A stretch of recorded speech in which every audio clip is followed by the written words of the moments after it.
Hello everyone, welcome back to our channel. I hope आपको हमारी पिछली वीडियो पसंद आई होगी। हमने इस सीरीज की पूरी प्लेलिस्ट बनाकर चैनल पर डाल दी है, तो आपको सारे एपिसोड्स वहां मिल जाएंगे। So without any further ado, let's start the video. Episode की शुरुआत में माडेयंग को भी वो सब सपने में दिखाई दे रहा था जो भी उसने पिछले जन्म में जलपरी के साथ किया था। उसे समझ नहीं आता कि आखिर उसे ऐसे अजीब सपने क्यों आते हैं, लेकिन फिर वो समझ जाता है कि राजा किम तो वही लड़का है जिसे मारने का कॉन्ट्रैक्ट उसे मिला है, और जिस लड़की को उसने जूंजे के घर में देखा था वो बिल्कुल उसी जलपरी की तरह दिखती है। यह जूंजे जलपरी को हर जगह ढूंढ रहा था क्योंकि वो घर छोड़कर चली गई है, लेकिन उसे जलपरी कहीं भी नहीं मिलती। फिर वो घर आकर अपने दोस्तों से उसके बारे में पूछता है। तब नामदो उसे बताता है कि मॉल से खरीदा हुआ सारा सामान लेकर शिमचोंग कहीं चली गई है, शायद उसे किराए के घर के लिए पैसे चाहिए होंगे। ये सुनकर जूंजे और भी ज्यादा परेशान होने लगता है। वहीं दूसरी तरफ जलपरी मॉल गई थी और अपने सारे कपड़ों को वापस करके वो उनसे रिफंड मांगती है। इसके बाद वो मॉल के एक झूले पर बैठी होती है। तभी हम देखते हैं कि ची हायुन भी उसी मॉल में है और वो जलपरी को देख लेता है। यह जूंजे को जलपरी की बहुत याद आ रही थी। हम जलपरी को देखते हैं जो मॉल से निकलकर बाहर भटक रही थी और जूंजे की बातों को याद कर रही थी। तभी ची हायुन वहाँ आकर उससे बातें करने लगता है।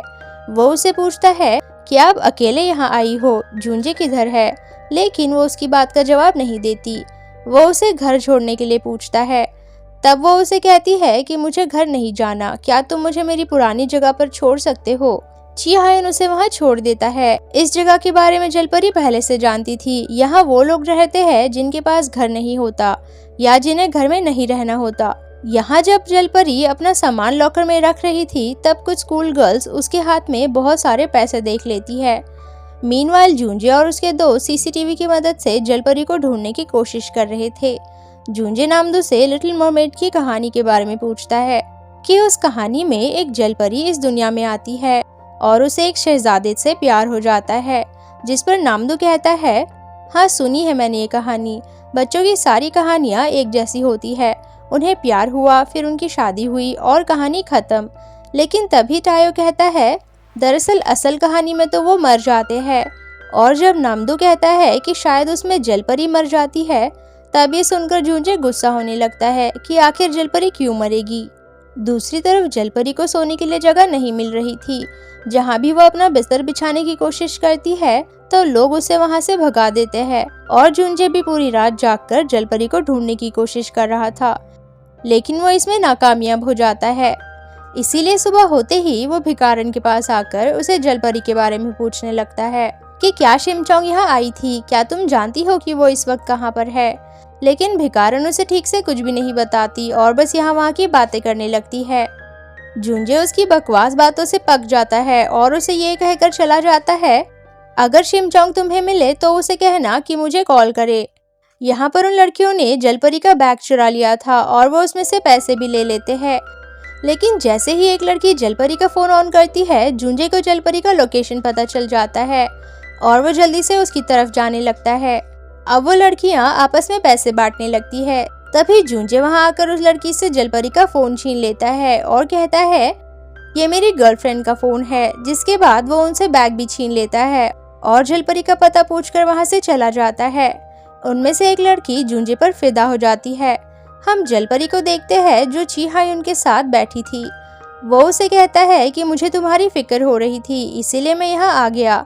जलपरी कहती है, कल रात मुझे ठीक से नींद नहीं आई, शायद इसीलिए मुझे भूख भी नहीं लग रही। लेकिन फिर वो अपने माथे से एक अंडा फोड़कर पूरा खा जाती है। ची हायुन उसकी हरकतें देखकर हंसने लगता है। तभी जूंजे भी वहां पहुंच जाता है और जलपरी को देखकर उसे सुकून मिलता है और उसे अपने पहले के बर्ताव पर बहुत बुरा लग रहा था। वो जलपरी की तरफ बढ़ने लगता है, तब जलपरी भी उसे देख लेती है।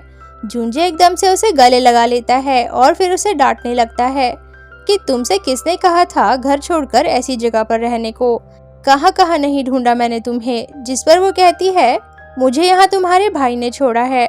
और जूंजे के पूछने पर ची हायुन उसे बताता है कि ये मुझे रोड पर मिली थी और इसी ने मुझे कहा था कि मुझे यहाँ छोड़ दो, तुम मुझे गलत मत समझना।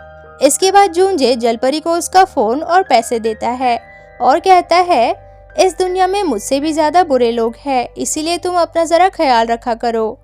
फिर वो उससे पूछता है कि क्या तुमने कुछ खाया या नहीं, क्या मैं तुम्हारे लिए कुछ लेकर आऊं? लेकिन जलपरी इसके लिए मना कर देती है और अपने मन में कहती है, मेरा बहुत मन कर रहा है टेस्टी खाना खाने का। और उसके मन की बातें सुनकर झुंझे हंसने लगता है। अब वो उसे अपने साथ घर चलने कहता है, लेकिन वो इसके लिए भी मना कर देती है। झुंझे उसे पूछता है कि क्यों नहीं आना चाहती तुम घर वापस। तब वो फिर से अपने मन में कहने लगती है, क्योंकि तुम एक चोर हो, धोखेबाज इंसान हो तुम, इसीलिए मुझे डर है कि एक दिन तुम मुझे भी धोखा दोगे।